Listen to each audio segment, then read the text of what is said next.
पंत गुरु चतुर्नाम वपु एक, इनके पद बंदन किए नाश विघ्न अनेक। वेद व्यास जी की जय, परीक्षित जी की जय, सुखदेव जी महाराज की जय, भागवत महापुराण की जय। जय ब्रजराज। 5वां अध्याय भगवान के यश कीर्तन की महिमा व देव श्री नारद जी का पूर्व चरित्र। सूत जी कहते हैं, तदंतर सुखपूर्वक बैठे हुए वीणा पाणी परम यशस्वी देवर्षि नारद ने मुस्कुराकर अपने पास ही बैठे ब्रह्मऋषि व्यास जी से कहा। नारद जी ने प्रश्न किया, माँ भाग व्यास जी, आपके शरीर व मन दोनों ही अपने कर्म व चिंतन से संतुष्ट तो है ना? अवश्य ही आपकी जिज्ञासा तो भली भांति पूर्ण हो गई है, क्योंकि आपने जो महाभारत की रचना की है वह बड़ी ही अद्भुत है। वह धर्म आदि सभी पुरुषार्थों से परिपूर्ण है। सनातन ब्रह्म तत्व को भी आपने खूब विचारा है और जान भी लिया है, फिर भी प्रभु आप अकृतार्थ पुरुष के समान अपने विषय में शोक क्यों कर रहे हैं? व्यास जी ने कहा, आपने मेरे विषय में जो कुछ कहा है वह सब ठीक ही है, वैसा होने पर भी मेरा हृदय संतुष्ट नहीं है। पता नहीं इसका क्या कारण है। आपका ज्ञान अगाध है, आप साक्षात ब्रह्मा जी के मानस पुत्र है, इसलिए मैं आपसे ही इसका कारण पूछता हूँ। नारद जी, आप समस्त गोपनीय रहस्यों को जानते हैं, क्योंकि आपने उन पुराण पुरुष की उपासना की है जो प्रकृति पुरुष दोनों के स्वामी हैं। असंग रहते हुए ही अपने संकल्प मात्र से गुणों के द्वारा संसार की सृष्टि, स्थिति और प्रलय करते रहते हैं। आप सूर्य की भांति तीनों लोगों में भ्रमण करते हैं और योग बल से प्राणवायु के समान सबके भीतर रहकर अंतकरणों के साक्षी है, अंतःकरणों के साक्षी है। योगानुष्ठान और नियमों के द्वारा परब्रह्म शब्द ब्रह्म दोनों ही पूर्ण प्राप्ति कर लेने पर भी मुझ में जो बड़ी कमी है उसे आप कृपा करके बताइए। नारद जी ने कहा, व्यास जी, आपने भगवान के निर्मल यश का गान प्राय नहीं किया है। मेरी ऐसी मान्यता है कि जिससे भगवान संतुष्ट नहीं होते वह शास्त्रीय ज्ञान अधूरा है। आपने धर्म आदि पुरुषार्थों का जैसा निरूपण किया है, भगवान श्री कृष्ण की महिमा का वैसा निरूपण नहीं किया है। जिस वाणी से, चाहे वह रस भाव अलंकार आदि से युक्त ही क्यों न हो, जगत को पवित्र करने वाले भगवान श्री कृष्ण के यश का कभी गान नहीं होता। वह तो कौओं के लिए उच्छिष्ट फेंकने के स्थान के समान अपवित्र मानी जाती। मानसरोवर के कमन्य कमल वन में वीरने वाले अंशों की भांति ब्रह्मधाम में विहार करने वाले भगवत आचरण विनश्रित परमहंस भक्त कभी उसमें रमण नहीं करते। इसके विपरीत, जिसमें सुंदर रचना भी नहीं है और जो दूषित शब्दों से युक्त भी है, परंतु जिसका प्रत्येक श्लोक भगवान के यश सूचक नामों से युक्त है, वह वाणी लोगों के सारे पापों का नाश कर देती है। क्योंकि सत्पुरुष ऐसी वाणी का श्रवण गान और कीर्तन किया करते हैं। वह निर्मल ज्ञान भी तो मोक्ष की प्राप्ति का साक्षात साधन है।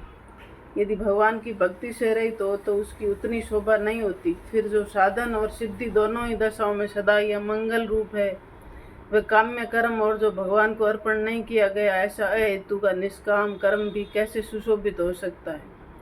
माँ भाग व्यास जी, आपकी दृष्टि अमोघ है, आपकी कीर्ति पवित्र है, आपका सत्य परायण दृढ़ व्रत है। इसलिए अब आप संपूर्ण जीवों को बंधन से मुक्त करने के लिए समाधि के द्वारा अचिंत शक्ति भगवान की लीलाओं का स्मरण कीजिए। जो मनुष्य भगवान की लीला के अतिरिक्त और कुछ कहने की इच्छा रखता है, वह उस इच्छा से ही निर्मित अनेक नाम और रूपों के चक्कर में पड़ जाता है। उसकी बुद्धि भेदभाव से भर जाती है, जैसे हवा के झकझोरे में डगमगाती हुई डोंगी को कहीं भी ठहरने का ठौर नहीं मिलता, वैसे ही उसकी चंचल बुद्धि कहीं भी स्थिर नहीं हो पाती। संसारी लोग स्वभाव से विषयों में फंसे हुए हैं। धर्म के नाम पर आपने उन्हें निंदित पशु हिंसायुक्त ऐसा सकाम कर्म करने की आज्ञा दे दी है। वह बहुत ही उल्टी बात हुई है, क्योंकि मूर्ख लोग आपके वचनों से पूर्वक निंदित कर्मों को धर्म मानकर यही मुख्य धर्म है ऐसा निश्चय करके उसका निषेध करने वाले वचनों को ठीक नहीं मानते। भगवान अनंत है, कोई विचारवान ज्ञानी पुरुष इस संसार की ओर से निवृत्त होकर उन्हें स्वरूप भूत परमानंद का अनुभव कर सकता है। जो लोग पारमार्थिक बुद्धि से रहित है और गुणों के द्वारा नचाए जा रहे हैं, उनके कल्याण के लिए आप भगवान की लीलाओं का सर्वसाधारण की हित की दृष्टि से वर्णन कीजिए। जो मनुष्य अपने धर्म का परित्याग करके भगवान के चरण कमलों का भजन सेवन करता है, भजन परिपक्व हो जाने पर तो बात ही क्या, यदि इससे पूरी उनका भजन छूट जाए तो क्या कहीं भी उसका कोई अमंगल हो सकता है, परंतु जो भगवान का भजन नहीं करते, केवल स्वधर्म का पालन करते हैं, उन्हें कौन सा लाभ मिलता है। बुद्धिमान मनुष्य को चाहिए कि वे उसी वस्तु की प्राप्ति के लिए प्रयत्न करे जो तिनके से लेकर ब्रह्म पर्यंत समस्त ऊंची नीची योनियों में कर्मों के फल स्वरूप आने जाने पर भी स्वयं प्राप्त नहीं होती। संसार के विषय सुख तो जैसे बिना चेष्टा के दुख मिलते हैं, वैसे ही कर्म के फल रूप में अचिंत्य गति समय के फेर में सबको सर्वत्र स्वभाव से ही मिल जाते हैं। व्यास जी, जो भगवान श्री कृष्ण के चरणार बिंद का सेवक है, वह भजन न करने वाले कर्मी मनुष्यों के समान देवात कभी बुरा भाव हो जाने पर भी जन्म मृत्यु में संसार में नहीं आता।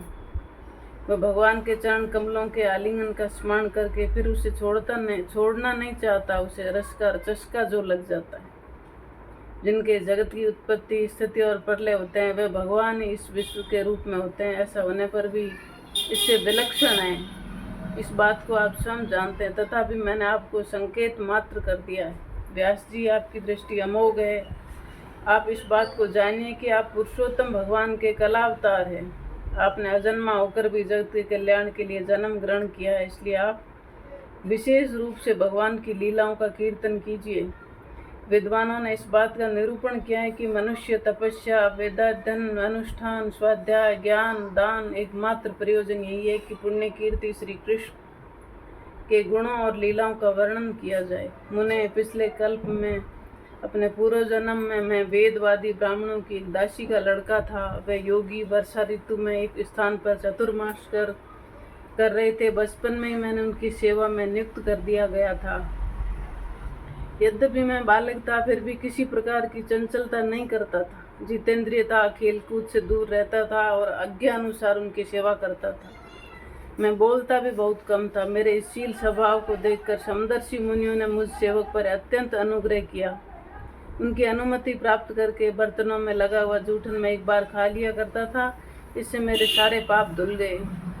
इस प्रकार उनकी सेवा करते करते मेरा हृदय शुद्ध हो गया और वे लोग जैसा भजन पूजन करते थे, उसी में भी मेरी भी रुचि हो गई। प्यारे व्यास जी, उस सत्संग में उन लीला गान पारायण महात्माओं के अनुग्रह से मैं प्रतिदिन श्री कृष्ण की मनोहर कथाएं सुना करता था।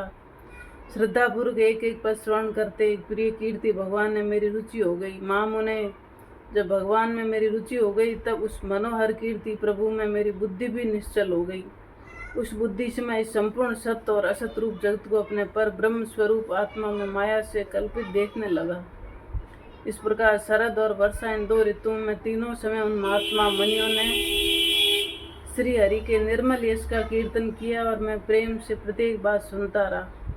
अब चित्त के रजोगुण और तमोगुण को नाश करने वाली भक्ति का मेरे हृदय में प्रादुर्भाव हो गया। मैं उनका बड़ा ही अनुरागी था, विनयी था। उन लोगों की सेवा से मेरे पाप नष्ट हो चुके थे। मेरे हृदय में श्रद्धा थी, इसलिए इंद्रियों में संयम था।